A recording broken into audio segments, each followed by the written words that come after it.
Halo teman-teman, perkenalkan nama saya Gimana Pratama Sumorok dengan NIM 242 381 2038. Jadi di sini saya akan mempresentasikan hasil tugas saya dari dalam mata kuliah konservasi sumber daya hutan pertemuan yang ke-8 dengan judul Masyarakat dan Hutan. Definisi dan ruang lingkup masyarakat dan hutan. Definisi masyarakat dan hutan. Masyarakat dan hutan merupakan hubungan timbal balik antara manusia dengan ekosistem hutan yang telah berlangsung secara turun-temurun. Ya, artinya sejak dahulu masyarakat memanfaatkan hutan untuk memenuhi kebutuhan hidup, sementara mereka juga harus memiliki tanggung jawab untuk menjaga kelestarian hutan agar tetap dapat dimanfaatkan oleh generasi berikutnya. Hutan menjadi sumber kehidupan masyarakat melalui penyediaan pangan, air, obat-obatan, kayu, serta jasa lingkungan. Ruang lingkup masyarakat dan hutan meliputi aspek sosial, ekonomi, budaya, kelembagaan, dan konservasi. Pengelolaan hutan berbasis masyarakat ini bertujuan untuk meningkatkan kesejahteraan masyarakat sekaligus menjaga kelestarian sumber daya hutan. Ketergantungan masyarakat terhadap hutan dan hak masyarakat adat. Hutan menyediakan hasil hutan kayu dan bukan kayu sebagai sumber pendapatan. Kemudian menjadi sumber pangan, pakan ternak, energi, dan air bersih, serta mendukung mata pencarian masyarakat sekitar hutan. Hak masyarakat adat yaitu ada 4. Yang pertama, hak mengelola wilayah adat. Yang kedua, hak memanfaatkan hasil hutan sesuai hukum adat. Yang ketiga, hak berpartisipasi dalam pengambilan keputusan pengelolaan hutan. Pengetahuan tradisional masyarakat adat tentang pengelolaan hutan. Masyarakat adat memiliki sistem pengelolaan hutan berbasis kearifan lokal. Pengelolaan tersebut dilakukan berdasarkan nilai budaya dan pengalaman yang diwariskan dari generasi ke generasi.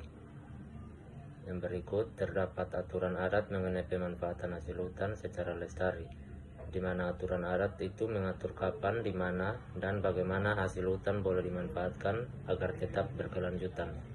Yang ketiga, pengetahuan lokal mencakup pembagian kawasan, musim panen, larangan penebangan, dan pelindungan mata air. Yang keempat, kearifan lokal terbukti mendukung konservasi keanekaragaman hayati. Partisipasi masyarakat dalam pengelolaan hutan dan konflik sosial. Partisipasi masyarakat di sini yang saya ambil ada 4. Yang pertama, perencanaan pengelolaan hutan, di mana masyarakat ikut memberikan masukan mengenai cara mengelola hutan yang sesuai dengan kondisi setempat. Yang berikut, rehabilitasi lahan dan penanaman pohon, yaitu masyarakat berpartisipasi dalam kegiatan penghijauan dan pemulihan yang rusak. Yang berikut, pengawasan kawasan hutan, di mana masyarakat membantu mencegah pembalakan liar, kebakaran hutan, dan perburuan satwa liar. Yang keempat, pengembangan usaha perhutanan sosial, di mana masyarakat mengembangkan usaha seperti madu hutan, kopi, atau ekowisata yang tetap menjaga kelestarian hutan. Peran perempuan dalam konservasi hutan. Perempuan berperan dalam menjaga keberlanjutan sumber daya hutan melalui pemanfaatan hasil hutan bukan kayu. Yang kedua, berkontribusi dalam rehabilitasi hutan dan pelestarian tanaman lokal. Yang ketiga, menjadi pelaku utama dalam pendidikan lingkungan dan tingkat keluarga. Yang keempat, keterlibatan perempuan meningkatkan keberhasilan program konservasi dan pemberdayaan masyarakat. Baik, lanjut ke materi yang ke-9 dengan judul kebijakan kehutanan pada bidang konservasi sumber daya hutan. Yang pertama yaitu definisi dan ruang lingkup kebijakan kehutanan pada bidang konservasi sumber daya hutan. Kebijakan kehutanan merupakan seperangkat aturan, strategi, dan keputusan pemerintah dalam mengelola hutan secara berkelanjutan, di mana aturan dan keputusan pemerintah yang menjadi pedoman dalam mengelola hutan agar fungsi ekologis, ekonomi, dan sosialnya tetap terjaga. Kemudian ada juga pada bidang konservasi, kebijakan diarahkan untuk menjaga kelestarian keanekaragaman hayati, fungsi ekosistem, dan pemanfaatan sumber daya hutan secara lestari, di mana konservasi sumber daya hutan itu memiliki upaya untuk melindungi, memelihara, dan memanfaatkan hutan secara bijaksana sehingga tetap lestari untuk generasi sekarang maupun mendatang. Ruang konservasi dilaksanakan melalui 3 pilar utama, yaitu yang pertama pelindungan sistem penyangga kehidupan, yang kedua pengawetan keanekaragaman hayati, dan yang ketiga pemanfaatan secara lestari. Ruang lingkupnya meliputi pelindungan kawasan konservasi, pelestarian flora dan fauna, pengelolaan taman nasional dan kawasan konservasi lainnya, pemberdayaan masyarakat sekitar hutan, serta penegakan hukum terhadap pelanggaran aturan. Kebijakan kehutanan nasional dalam konservasi sumber daya hutan. Kebijakan nasional berdasarkan Undang-Undang Nomor 41 Tahun 1999 tentang kehutanan, didukung Undang-Undang Nomor 5 Tahun 1990 tentang konservasi sumber daya alam hayati dan ekosistemnya. Pemerintah menetapkan kawasan konservasi sebagai bagian dari sistem pelindungan hutan nasional. Pengelolaan konservasi dilakukan melalui Direktorat Jenderal KSDAE atau Konservasi Sumber Daya Alam. Pendekatan konservasi saat ini mengintegrasikan pelindungan lingkungan, kesejahteraan masyarakat, dan pembangunan berkelanjutan. Tujuannya yaitu untuk melindungi keanekaragaman hayati, menjaga fungsi ekologis hutan, mendukung pembangunan berkelanjutan. Kebijakan kehutanan internasional dalam konservasi sumber daya hutan.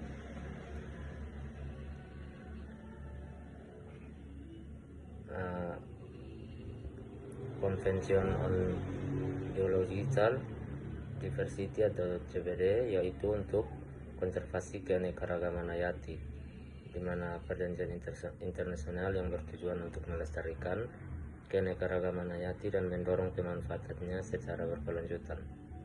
Kemudian ada CITES untuk pengendalian perdagangan satwa dan tumbuhan liar. CITES itu mengatur perdagangan internasional tumbuhan dan satwa liar agar tidak mengancam kelestarian spesies. Yang berikut UNFCCC sebagai dasar pengelolaan hutan dalam mitigasi perubahan iklim. Agenda Sustainable Development Goals atau SDGs, terutama tujuan 13 dan 15-nya. Indonesia mengadopsi berbagai komitmen internasional ke dalam kebijakan nasional kehutanan.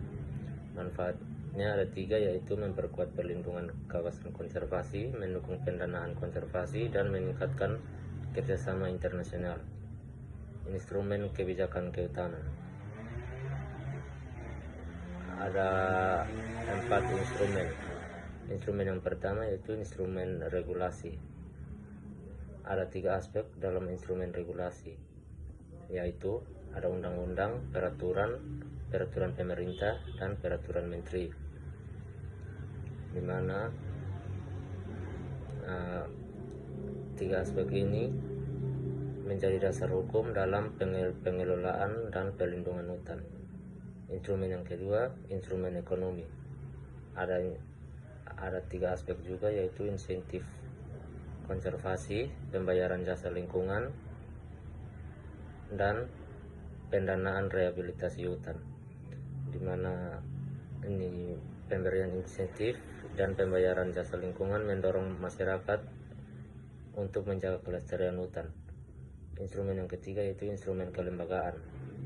Ada 4 aspek dalam instrumen kelembagaan, yaitu Kementerian Kehutanan, Direktorat Jenderal KSDA, Balai Konservasi Sumber Daya Alam atau BKSDA, dan Balai Taman Nasional. Instrumen yang keempat yaitu instrumen partisipatif. Ada Perhutanan Sosial, Kemitraan Konservasi, dan Kearifan Lokal Masyarakat Adat. Instrumen kebijakan konservasi sumber daya hutan. Instrumen konservasi ada 7, yaitu yang pertama penetapan kawasan konservasi seperti Taman Nasional, Cagar Alam, Suaka Marga Satwa, dan Taman Wisata Alam. Yang kedua perlindungan spesies flora dan fauna. Yang ketiga restorasi ekosistem. Yang keempat rehabilitasi hutan dan lahan. Yang kelima monitoring dan evaluasi kawasan konservasi. Yang keenam penegakan hukum terhadap pembalakan liar dan perembahan hutan. Yang ketujuh pemberdayaan masyarakat sekitar kawasan konservasi. Tujuannya yaitu untuk menjamin keberlanjutan fungsi ekologis, melestarikan keanekaragaman hayati, serta mendukung kesejahteraan masyarakat secara berkelanjutan. Baik, lanjut ke materi yang ke-10, yaitu dengan judul pengelolaan hutan berkelanjutan berbasis konservasi. Yang pertama, definisi dan ruang lingkup pengelolaan hutan berkelanjutan berbasis konservasi. Pengelolaan hutan berkelanjutan adalah pengelolaan sumber daya hutan yang mampu memenuhi kebutuhan generasi sekarang tanpa mengurangi kebutuhan generasi mendatang dalam memanfaatkan fungsi hutan.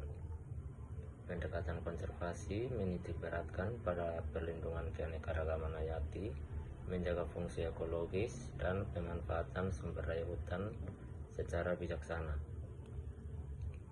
Nah, ruang lingkupnya meliputi yang pertama perlindungan kawasan hutan, yang kedua rehabilitasi lahan kritis, dan yang ketiga konservasi flora dan fauna, serta pemanfaatan hasil hutan secara lestari dan penguatan kelembagaan pengelolaan hutan. Pengelolaan hutan konvensional dan berkelanjutan.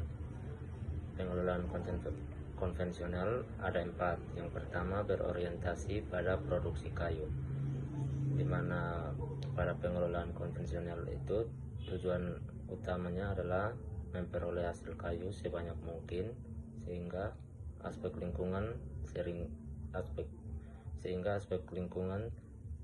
sering kurang diperhatikan. Yang kedua, eksploitasi sumber daya, di mana pada sistem konvensional pemanfaatan hutan cenderung dilakukan secara intensif sehingga berpotensi menyebabkan degradasi hutan apabila tidak dikendalikan.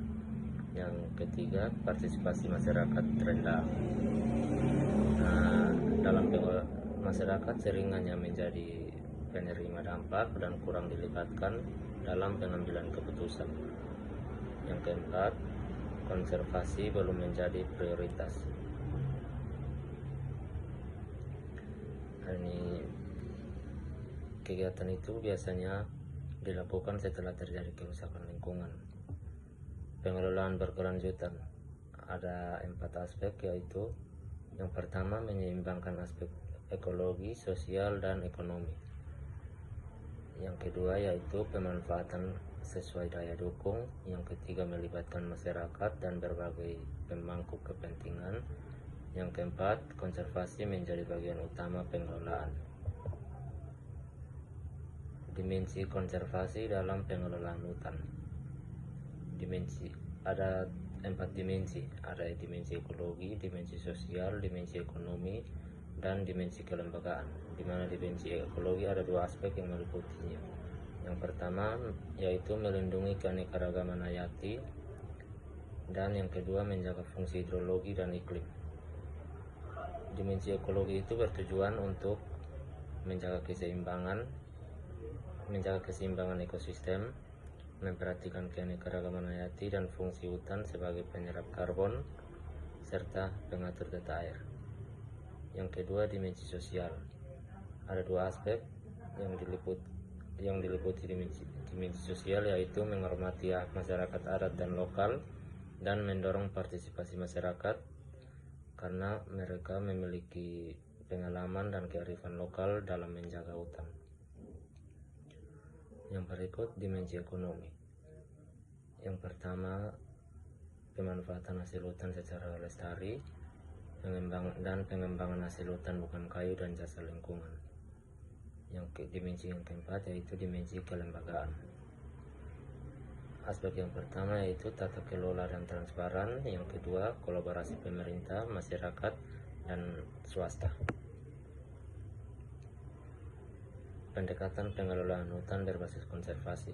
Pendekatan yang diterapkan ada 5, yaitu pengelolaan berbasis ekosistem, konservasi berbasis masyarakat atau community based conservation, yang ketiga pengelolaan adaptif terhadap perubahan lingkungan, yang keempat rehabilitasi kawasan hutan yang rusak, dan yang kelima kolaborasi multi pihak dalam pengelolaan kawasan hutan. Tujuannya yaitu mewujudkan keseimbangan antara pelestarian ekosistem, pemanfaatan sumber daya hutan, dan peningkatan kesejahteraan masyarakat. Peran masyarakat dalam konservasi hutan serta tantangan dan peluang implementasinya. Peran masyarakat yaitu masyarakat dapat menjaga kawasan hutan. Masyarakat bisa menjaga kawasan hutan dari perambahan, pembelakan liar, dan aktivitas lain yang dapat merusak ekosistem. Yang kedua, rehabilitasi dan penanaman pohon. Masyarakat dapat berpartisipasi dalam kegiatan penghijauan dan rehabilitasi untuk memulihkan kondisi hutan. Yang ketiga, pengawasan terhadap aktivitas ilegal, di mana masyarakat dapat melaporkan pembelakan liar, perburuan satwa, dan kebakaran hutan kepada pihak yang berwenang. Peran masyarakat yang keempat yaitu menerapkan kearifan lokal dalam pengelolaan hutan, di mana nilai-nilai adat dan aturan lokal yang diwariskan secara turun-temurun dapat menjadi cara efektif dalam menjaga kelestarian hutan. Tantangannya yaitu konflik tenurial, rendahnya kapasitas dan pendanaan, tekanan ekonomi masyarakat, lemahnya koordinasi antar lembaga. Peluang ada 4. Yang pertama, perhutanan sosial. Yang kedua, penguatan kelembagaan masyarakat. Yang ketiga, pemanfaatan teknologi digital. Dan yang terakhir yaitu dukungan pemerintah dan kemitraan multi pihak. Baik, lanjut ke materi yang ke-11 dengan judul peran teknologi dalam konservasi sumber daya hutan. Yang pertama yaitu definisi dan ruang lingkup peran teknologi dalam konservasi sumber daya hutan. Jadi teknologi dalam konservasi sumber daya hutan merupakan penerapan ilmu, pengetahuan, dan teknologi untuk mendukung perlindungan, pemanfaatan secara lestari, pemantauan, serta rehabilitasi pemulihan ekosistem hutan. Teknologi memungkinkan pengelolaan hutan dilakukan secara lebih akurat, efisien, dan berbasis data. Ruang lingkupnya meliputi yang pertama teknologi pemetaan kawasan hutan, di mana teknologi pemetaan ini digunakan untuk mengetahui letak, batas, luas, dan kondisi kawasan hutan. Yang kedua, penginderaan jauh dan sistem informasi geografis atau SIG, di mana penginderaan jauh dimanfaatkan oleh citra satelit atau foto udara untuk memperoleh informasi mengenai kondisi hutan tanpa harus datang langsung ke lapangan. Data tersebut kemudian diolah menggunakan sistem informasi geografis atau SIG sehingga menghasilkan peta yang dapat digunakan untuk analisis dan pengambilan keputusan. Yang ketiga ada drone atau UAV untuk monitoring hutan. Drone mampu mengambil foto atau video dari udara dengan resolusi tinggi sehingga mengandalkan pemantauan kondisi hutan, mendeteksi kerusakan, serta mengawasi aktivitas ilegal di kawasan hutan. Yang ketiga, sistem pemantauan kebakaran hutan, di mana teknologi ini memanfaatkan satelit dan sensor untuk mendeteksi titik panas. Dengan adanya informasi tersebut, petugas dapat melakukan penanganan lebih cepat sehingga kebakaran tidak meluas. Yang berikut, teknologi inventarisasi hutan digital dan analisis perubahan tutupan lahan. Pentingnya teknologi dalam pengelolaan hutan modern berbasis konservasi. Peran teknologi yang pertama, mempercepat inventarisasi sumber daya hutan. Teknologi dapat membantu pengumpulan data hutan dalam waktu yang lebih singkat dibandingkan dengan menggunakan metode manual, sehingga informasi dapat segera digunakan dalam perencanaan pengelolaan. Yang kedua, mendeteksi deforestasi secara dini, di mana perubahan tutupan lahan dapat diketahui lebih cepat melalui citra satelit, sehingga tindakan pencegahan terhadap penebangan liar dapat segera dilakukan. Yang berikut, mendukung pengambilan keputusan berbasis data spasial. Data spasial yang akurat dapat membantu pemerintah dan pengelola hutan dalam menentukan lokasi prioritas konservasi, rehabilitasi maupun perlindungan kawasan. Yang berikut, meningkatkan efektivitas patroli kawasan hutan, mengurangi biaya dan waktu survei lapangan, serta mendukung kebijakan konservasi yang lebih tepat sasaran. Manfaatnya ada 3, yaitu yang pertama, efisiensi pengelolaan kawasan, transparansi dan kehutanan, serta monitoring secara berkala. Penggunaan penginderaan jauh dan sistem informasi geografis atau SIG untuk pemantauan hutan. Penginderaan jauh ada 4 aspek, yaitu yang pertama, menggunakan citra satelit Landsat, Sentinel, dan MODIS. Yang kedua, memantau perubahan tutupan hutan. Yang ketiga, mengidentifikasi kebakaran hutan. Dan yang keempat, menilai kondisi vegetasi melalui indeks NDVI. Sistem informasi geografis atau SIG. Yang pertama, mengolah data spasial. Yang kedua, membuat peta kawasan konservasi. Dan yang ketiga, menentukan prioritas rehabilitasi hutan serta memonitoring habitat satwa liar. Teknologi digital untuk monitoring keanekaragaman hayati. Teknologi yang sering digunakan yaitu kamera trap, drone, GPS tracking satwa, bioacoustic monitoring, artificial intelligence atau AI, Internet of Things atau IoT. Manfaatnya yaitu untuk monitoring satwa tanpa mengganggu habitat, identifikasi spesies secara otomatis, evaluasi kondisi habitat, serta mendukung konservasi spesies langka. Tantangan dan prospek pemanfaatan teknologi dalam konservasi hutan. Tantangannya ada 4. Yang pertama, biaya investasi teknologi relatif tinggi. Yang kedua, keterbatasan SDM yang menguasai teknologi. Yang ketiga, ketersediaan jaringan internet di kawasan hutan. Yang keempat, integrasi dan antar instansi. Prospeknya ada 5. Yang pertama, penggunaan artificial intelligence atau AI. Yang kedua, big data kehutanan. Yang ketiga, satelit resolusi tinggi. Dan yang keempat, smart forest management serta monitoring hutan secara real time. Perkembangan teknologi ini menjadi salah satu kunci utama dalam mewujudkan pengelolaan hutan yang efektif, efisien, dan berkelanjutan sehingga konservasi sumber daya hutan dapat dilakukan secara lebih optimal. Baik, lanjut ke pertemuan 12 dengan judul materinya ini peran teknologi dalam konservasi sumber daya hutan. Ini adalah materi lanjutan dari materi pertemuan sebelumnya, yaitu pertemuan 11. Dari sini, penggunaan citra satelit dan drone untuk pemantauan hutan dan keanekaragaman hayati. Penggunaan citra satelit.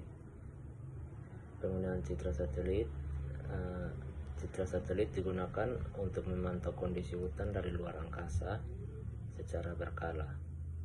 Teknologi ini dapat mendeteksi perubahan tutupan hutan, deforestasi, degradasi hutan, kebakaran hutan, serta perubahan penggunaan lahan dengan cakupan wilayah yang luas. Informasi spasial dari citra satelit membantu pemerintah dalam menyusun kebijakan konservasi dan rehabilitasi hutan. Penggunaan drone atau UAV. Drone dapat menghasilkan citra berresolusi tinggi sehingga mampu mengidentifikasi kondisi vegetasi secara lebih detail. Digunakan untuk pemetaan habitat satwa liar, inventarisasi vegetasi, serta pemantauan kawasan konservasi yang sulit dijangkau. Yang ketiga, penggunaan drone lebih cepat, efisien, dan mengurangi biaya survei lapangan. Penggunaan kecerdasan buatan artificial intelligence atau AI dalam konservasi sumber daya hutan. Peran AI dalam konservasi sumber daya hutan. AI mampu menganalisis citra satelit dan drone secara otomatis untuk mendeteksi perubahan tutupan hutan. Yang berikut, teknologi machine learning membantu mengidentifikasi area rawan kebakaran hutan serta aktivitas pembelakan liar. AI juga dapat mempercepat proses klarifikasi vegetasi dibandingkan metode manual. AI mendukung pengambilan keputusan berbasis data sehingga meningkatkan efektivitas pengelolaan kawasan konservasi. Manfaat AI ada 3, yaitu yang pertama, efisiensi waktu analisis data. Yang kedua, akurasi pemetaan lebih tinggi. Dan yang ketiga, mendukung sistem peringatan dini kerusakan hutan. Penggunaan blockchain untuk meningkatkan transparansi dalam perdagangan hasil hutan.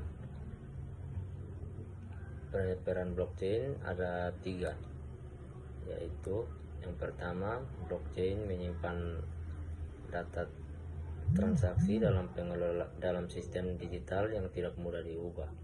Yang kedua, setiap proses perdagangan kayu dapat ditelusuri mulai dari lokasi penebangan hingga konsumen akhir.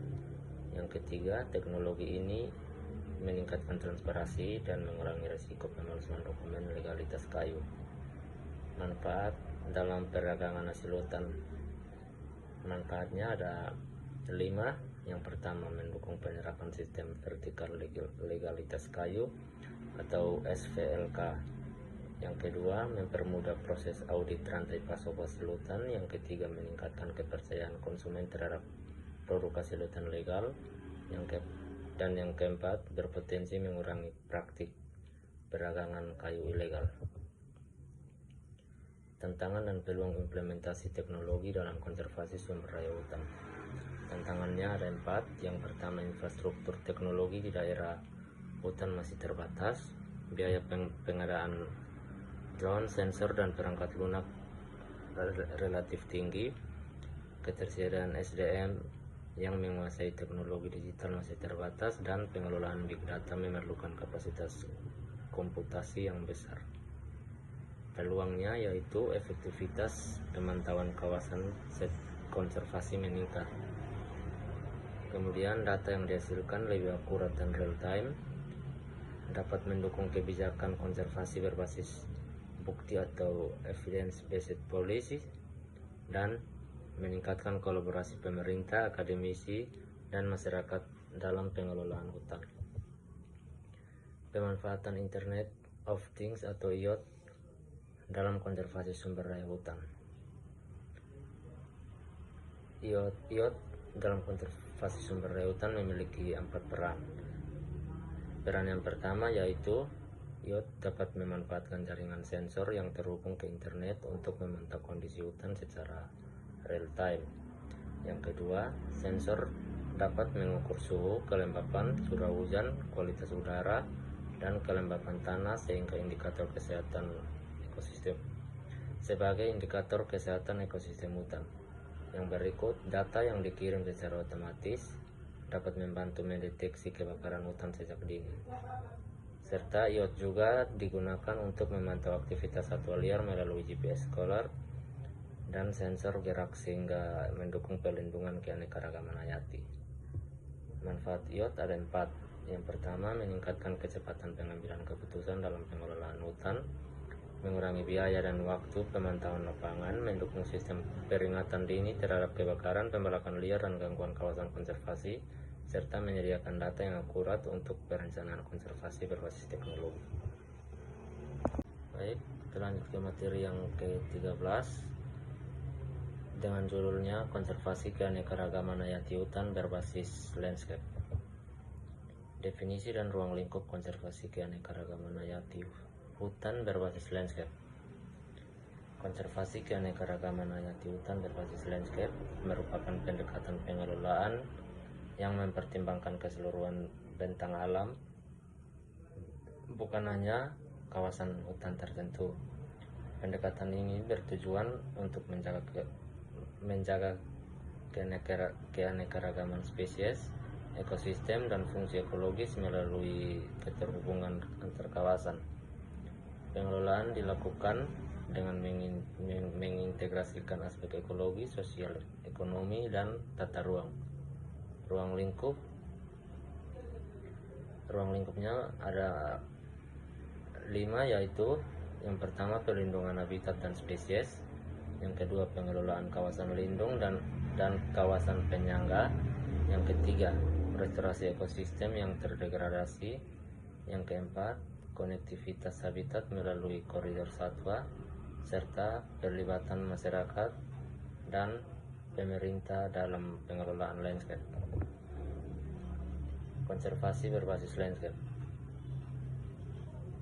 Konsep konservasi berbasis landscape yaitu mengintegrasikan kawasan konservasi, hutan produksi, lahan pertanian, dan permukiman dalam satu sistem pengelolaan, menjaga konektivitas habitat sehingga perpindahan satwa tetap berlangsung, mengurangi konflik penggunaan lahan, mendukung pembangunan berkelanjutan melalui kolaborasi berbagai pemangku kepentingan.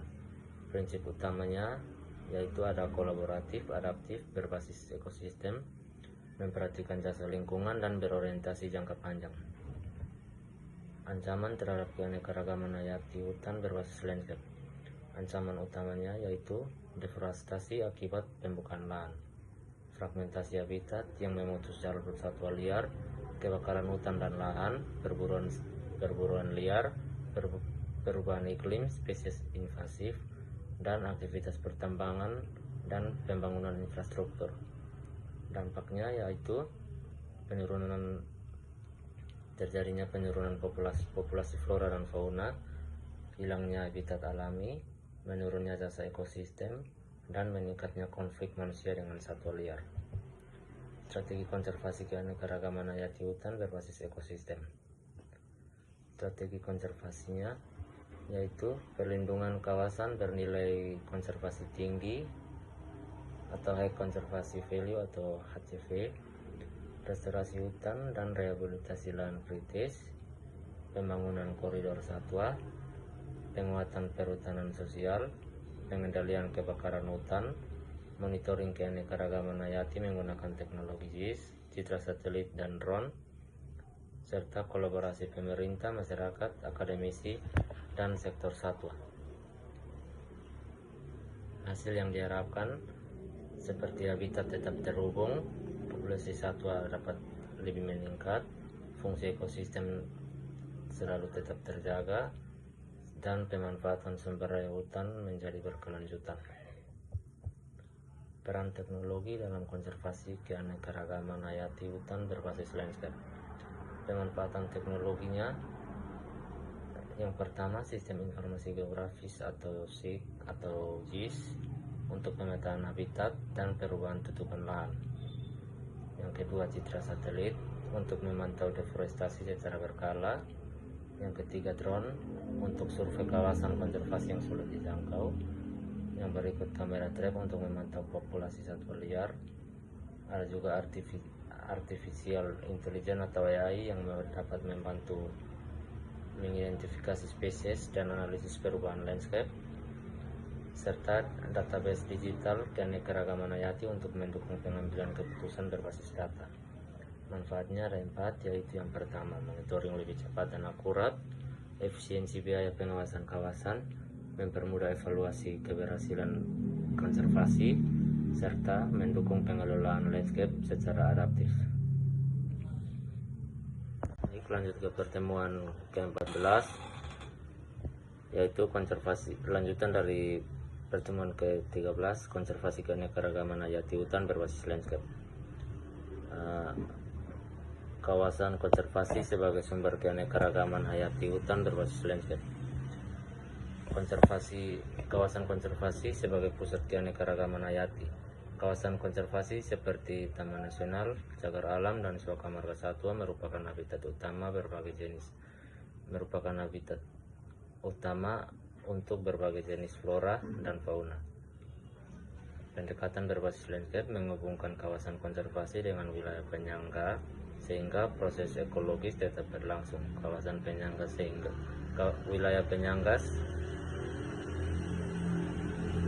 Pendekatan berbasis landscape menghubungkan kawasan konservasi dengan wilayah penyangga sehingga proses ekologis tetap berlangsung.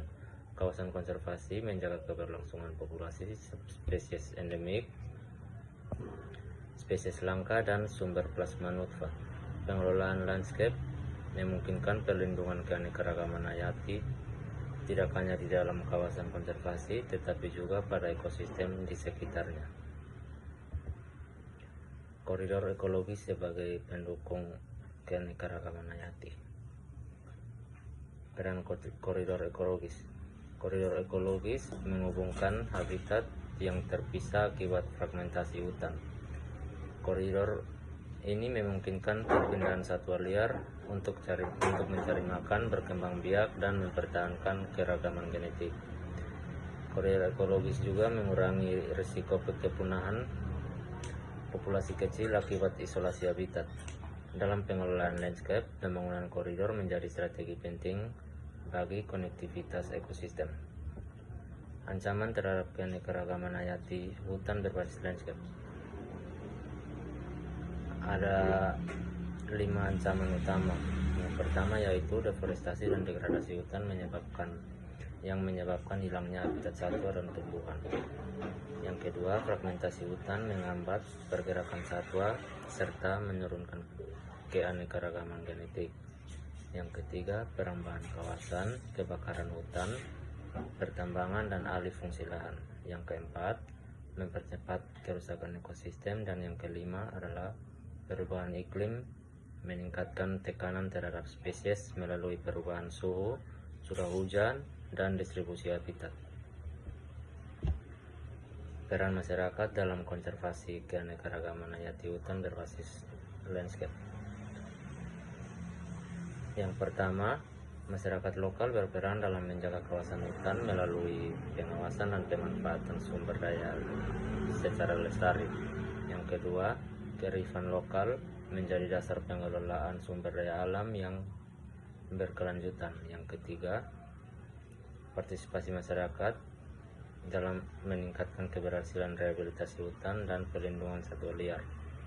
Dan yang keempat, kolaborasi pemerintah, akademisi, dan masyarakat dapat mendukung konservasi berbasis landscape. Strategi pengelolaan landscape untuk konservasi keanekaragaman hayati. Yang pertama, mengintegrasikan kawasan konservasi, hutan produksi, dan wilayah masyarakat dalam satu kesatuan pengelolaan. Yang kedua, mempertahankan koridor ekologis untuk menjaga konektivitas habitat. Yang ketiga, melaksanakan rehabilitasi pada lahan yang terdegradasi dengan spesies lokal. Dan yang keempat, memperkuat kolaborasi pemerintah, masyarakat, perguruan tinggi, dan lembaga konservasi dalam pengelolaan landscape berkelanjutan. Oke, baik teman-teman, sekian presentasi dari saya. Terima kasih.